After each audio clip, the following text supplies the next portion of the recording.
Welcome back to Mega Man Zero. Last time, we got through all of our regular back half stages. Unfortunately, we were unable to catch up to El Piso, so now he's gone off to wake up the Dark Elf. But thanks to the Dark Elf resisting an X's intervention, we have at least a little time to stop him. But unfortunately, we do have a bunch of stages that we need to do before we actually get to that point. So yes, this is essentially the Fortress stage portion of the game. It's basically Neo-Arcadian temples, but like different from the one in Zero One. We have kind of a neutral temple here, no element assigned to it. So yeah, it's technically longer than the Fortress stages of 1, but I think I like the first game's endgame a little more. I mean, first off, just the whole idea of it, just the fact that it can happen early, and the fact that you kind of just like have to bounce off of an invasion and just do a targeted strike at Neo Arcadia and its leader. That was a pretty cool way to end off that game. This time around, though, it is... I mean, look, I have acknowledged El Piso did do the things to make his journey easier, but man oh man, I feel like there's less of a sense of progress in this one. However, there is still something that's too big to be a slug. No dialogue for this one, though, unfortunately. It's just Rainbow Devil Mark II. Again, better boss than the usual devils. And definitely a bit different, too. Though, so far, yeah, that's a bit different. He doesn't bounce as much, though that splash can definitely really get to you, in comparison to the way it just bounced around in the first game. I forget, was this one of the takes where I did manage to avoid his EX attack? Or does he do that? He does seem to just be doing this a lot, which, again, it's actually pretty easy for him to splash into you. But yeah, no, he didn't do the thing where he kinda just stomps along the ground and debris falls for a bit. That's his EX attack. He didn't do it. So, too big to be a slug, but not too big to fail, clearly. So yes, that is the first of the 4... I mean, technically first of the 5 Fortress stages. The final one counts as a Fortress stage, if we're going by old Mega Man terminology. Oh, and cool! That's a perfect score, then. I remember, vaguely, when I was younger, the filter shield, that just gets you extra items if you get hit with, or if your shield gets hit with bullets. Not when you take damage, just when you, use the shield. Anyway, though, yeah, I'm trying to remember how I first played the game. I just distinctly remember being really proud of myself of kind of getting the ultimate mode equivalent from Zero One in this game. And I remember... I want to say that Rainbow Devil was both where I was able to use all of my Cyber Elves and also where I was able to unlock the final... Well, I think it's the EX skill I didn't have. I was on some level of New Game Pluses. And I just remember being a child and being very proud that I'd, like, planned everything out and managed to get it at that point. I'm pretty sure, like, the last Cyber Elf I used was one to just guarantee an A rank, so, like... Yeah, I just did that. I basically got an A rank for that stage... I must have been having trouble for Rainbow Devil, if that was all the case. But yeah, I got the guaranteed A rank, I got the last thing I needed, and I got the unlock I needed. And I was very happy with that. I also can't remember if that was when I was playing the GBA version that I borrowed for a friend, or the DS version.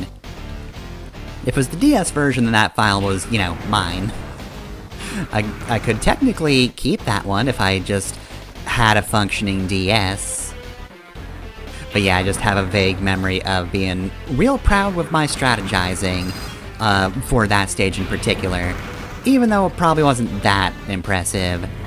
Anyway, though, yeah, we're on the Fire Temple now, which is really annoying. I don't like the stage, because it is just maneuver through tight spaces with all these telebombs and blow up some walls, and that is not the entire stage, but is the beginning bit. You know, the bit that you're gonna have to do repeatedly, because it's at the start.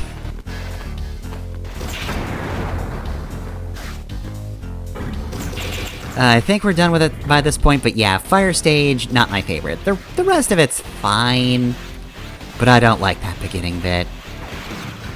But yeah, in general, I just think this is kind of a weaker set of final stages than 0-1. And maybe it's because I just really love starting with kind of that beautiful background. Like, the fact that most of the game is spent in the ruins of a city next to a desert with debris in it. The fact that when you actually get to Neo Arcadia, it's actually kind of gorgeous. Really nice change of pace, and definitely kind of an interesting mood setter for the end of the game. Also, yeah, we got a Lava Rising section. This one's not so bad, just, you know, watch out for the enemies ahead of you. Like this guy, who's gonna try to shoot you back into the pit. So yeah, going from that into the Neo-Arcadian Tower and then the core was a really cool setup. This one does at least have an interesting gimmick to it, because we have our second round with the Guardians. He's crazy about the Dark Elf, but that doesn't matter, because I'm crazy about you. Yeah. So anyway, the Guardians have a trick up their sleeve called the Armored Phenomenon. It's a big mistake to think you're the only one who can turn into a car. Fefner's a car now, too. So yeah, this boss is pretty easy, though, if you're doing a no-hit run or trying to not get hit during the stage, which is, you know, slightly normal for 0 players, it can get pretty annoying. A lot of the screen real estate is taken up, so he does have pretty easy shots to take at you. Well, you don't have a lot of room to move around, he can definitely take advantage of that. Your goal is to destroy all of the large cannons of the vehicle, but once you do, while you are free to hit him, he is constantly going to be shooting smaller shots, which definitely tripped me up sometimes, but if you can find a good rhythm to them, it is a very easy fight. I mean, I guess it was harder than Fefner the Normal, because yeah, that fight was kind of a joke, but Car Fefner is not very difficult either.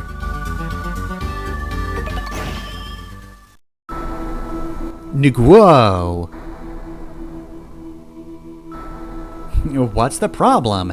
Even though I had a car, I'm no match for you.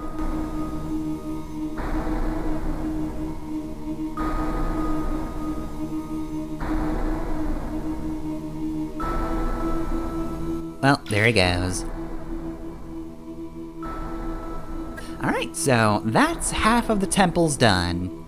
Now that we've seen Fefner, you can probably guess that the next few temples are going to be, well, not so much of a surprise in their general setup, but the bosses, again, do have a new trick, and it's not all cars.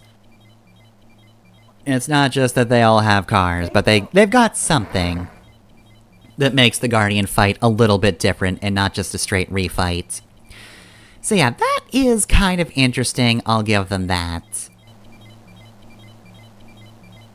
Aww. But yeah, I don't know, I just really liked the tone of the endgame of 1. Just the tone, the setup, the general design. All that was pretty cool. I'd say it was also shorter, and I think it is, but these aren't particularly long stages, cause, yeah, we got 2 done in under 10 minutes, so, tune in next time to see if the next ones are any longer, or if they're all just gonna be pretty short.